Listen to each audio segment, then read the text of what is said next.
খলজা অত মজা লাগছে খলজা দিয়ে কো প্লেট ভাত খাইলে 2 প্লেট 1.5 আমি তো দেখলাম 2 প্লেট ভাত খাইলে যেই ডাক্তারে মানা করছে ভাত খাইতে না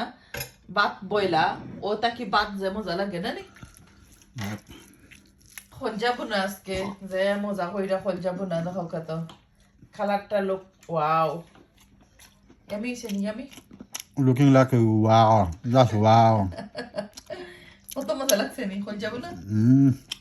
দারুন যে কোনো জিনিস মানা হইলে না নি এটা খাইবার আরো বেশি ইচ্ছা করে ওটা পেপার জেনে দিছে গালি গ্রাম আছে লাগে মাসে কই না আমরা বুঝি রেস্টুরেন্টটাকে কিনে আনি লাগে কারির লোক দেখলে কত মাসে আমার কমেন্ট দেন বেস্তাম নি কি আমার কারি বেস্তাইনি কারি না না আমরা খাইবা লাগে আমরা খাইবা লাগে বানাই সামাসে বুঝুন বেশ বালাগে বানাই মনে হয় বেশি বানাই জানে কে দেখাও এটা বুঝতে দাও